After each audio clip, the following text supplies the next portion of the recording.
as a man, I can relate to what he's saying, because no matter what, shit's got to happen. So I might as well find a little bit of peace for myself. And in that peace, I'm going to have some fun in that peace, which is what he created.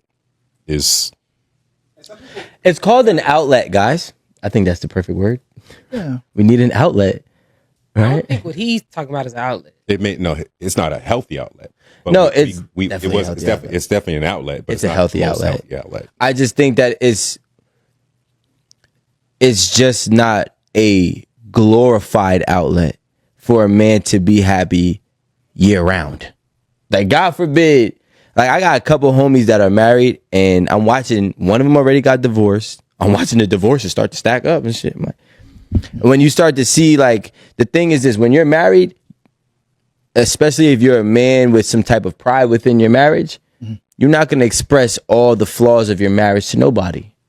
But when those flaws are now getting the best of you, although you put on that good face, once the shit is hitting rock bottom and you're ready to leave, that's when you start telling the truth about marriage.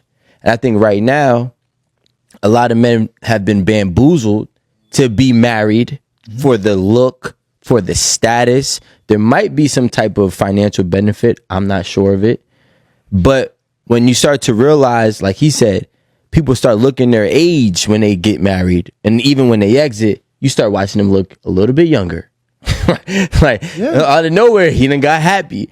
I mean, I'm still young enough to say that I don't know any 50, 55, 60-year-olds who've been divorced and maybe it got the best of them long at that point in time. But I tell you right now, between 30 and 49, I don't know a single man that got divorced and went backwards, not in finances, not in their happiness, not in their luxury lifestyle, any of it.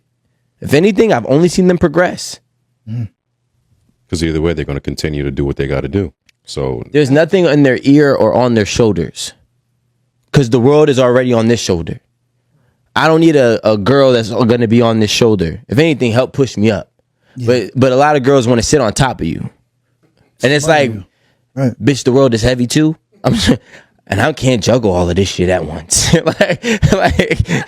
have a quick question. So obviously, women are getting married much later, and you stated that, you know, as a man, you feel the weight of the world. You don't have a person to complain to or whatever. I feel like that's just an adult thing, because if you a woman and you are unmarried, ain't nobody here to share your burden. I'll give you a perfect example. I was with my homegirl the other week when I was in Houston. We were out, and she was like, man, at this point, I just need somebody to split these responsibilities with, because, like, life is hard. And how old is she? Sorry to cut you off. She's younger than me. I don't know, late 30s. Okay. And did she tell you how many men she rejected so far? I mean, was she seeing somebody? And like, matter of fact, the way we met is because, like, she used to date somebody, like a friend of mine, somebody I went to school with. But I feel like I know a good number of single, whether they're divorced or not, or never been married, but single women who don't have anybody to rely on. So that whole, I just got to keep it pushing, I kind of think that's more of like an adult thing. And I think having that weight probably comes with, if you have a spouse and you feel like you have to, like, take that on. Well, I would say, as a man, we're already expected to take it on with or without you. Right. But take what on? Like, life. Your own shit? Yeah, life, bills. I'm never, as a man, and I'm, since a kid, me and every man that was a role model and or adult figure in my life has never said, hey, when you become an adult, you know, there's gonna be a woman who's gonna help split these bills and take some of this burden off of you. Ever.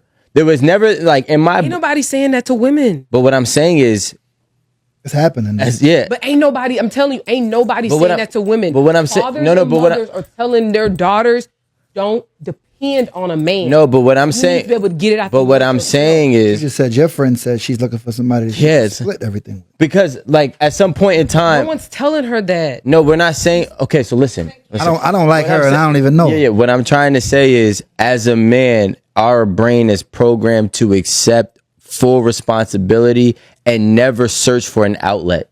Right. Right? We're never going to search for the help of our spouse unless you actually have to. All the 50-50 conversation and people ain't searching for help. I don't like that. I don't like that. All the conversation. 50-50 niggas out here. I just want to finish what I'm saying first. That's all I want to do. The thing is that what you're saying doesn't make No, sense. it does and it will. It does and it will. It So can't. what I'm Numbers saying aren't is, numbering. when a man can find, like, a man's goal and aspiration is to be able to take the weight of the house and the cost of living. That is a man's ultimate goal. When a man can do that, that's when he himself has been told or programmed that he's a man. So if I can do it, perfectly fine. I'm great. Like, now I feel, you know what I'm saying? I feel more entitled to have that man title ownership. When it comes to a woman who's now in her late 30s, or a woman who's now in her early 40s, or whatever the case, as an adult woman, she's like, damn, she can still look around. And even though there's a lot of 50-50 conversations going on, she can still look around and see a lot of different women not paying those bills. She can see a lot of women still raving and saying how they don't do this. I know I can't look at a lot of men and say, hey, listen, I can see a lot of men saying, yo, my wife pays 50% of this. I still don't see a lot of that. Despite the conversations that's happening, I still don't see nowhere near where I realize that it's actually more. It's more probable than it's not. Almost 70% of couples split. Yeah, but Put the camera on the stat. so this stat, I don't know if Alan's gonna put it right here or where, says that almost 70%. I don't have my contacts in, 70% of couples split rent 50-50. but that stat also is missing one key factor, and that factor is that those couples make roughly the same amount between the male and the female. We're not talking about all couples. We're not talking about the man who's making $250,000 and the woman that's making 50, if she's even working, by the way. 70,000 a year, right? And 70,000 a year looks different in a lot of places, but it's also super obtainable in a lot of places. 70,000 in New Jersey, New York, you ain't getting nothing. That ain't nothing. 70,000 in Alabama or New Orleans, you getting something. And still the cost of living in majority of the places in the US is well beneath that. There's only 5 really expensive states in this country. So if I make 45,000 and I live in Alabama, do I have a decent life? These days, maybe not. Shit. Alabama? Yes, Alabama. If I live in Georgia, not Atlanta. If I live in Georgia and I make 45,000, do I not have a decent life? Yes. If I live in Nebraska and I make 45,000, do I not have? If I live in Michigan, which I do know, and I make 45,000, do I not have it? My point is that even if I'm making the median income a year of $45,000, I can most likely afford at least a spouse. I'm not saying a kid, but at least a spouse, especially in most of the states of this country. So the question, realistically, what I'm gathering is, should women set the expectation that upon marriage they're looking to be provided for 100%? And with that being said, should men make a more conscious effort of getting things together before they get married to this woman? And then also on the flip end, are women even realistic with today's time and economy? And also their own value, do they even qualify, or does this ideology even qualify? Was that your question, Alan? You're lying. That's what I gathered. I don't want a woman that I have to be wealthy for to have her. That's not something I want. I got to know that you there when I'm fucked up and when I got it. I don't believe in 50-50. If I got it, I'm going to pay it. If I fall on my face, I need your help. 50-50, we not meeting every month, 50-50. I'm going to pay it. And if I get fucked up, you got to be able to step up. There ain't no 50-50. I don't understand that. I have a question. So right now, Alan, with women getting married later, obviously that has a lot to do with, being in school longer, working, dating pool being, unacceptable, whatever. As you get older,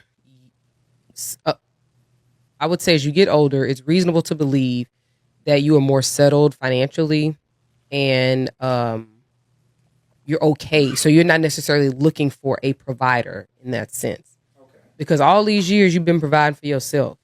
You know the level that you can live at. You know the luxuries you can afford. You know what you can't afford. So you know how to provide for yourself, right? So I think there is, and I remember I mentioned the 4B movement. There are more women these days, and I'd probably say it starts with millennials, go on down to whatever these kids are today, alpha. So from millennials to Gen Alpha, these women are more so looking for EQ. They're looking for somebody that like has, emotional intelligence. I think it's not. I think there is a new order, but I also think that it's going to take men maybe another generation or two to figure that out. Because men, like Rico just said, men are very much still stuck on the, now I can call myself a man because I can provide. But that ain't what the women are looking for.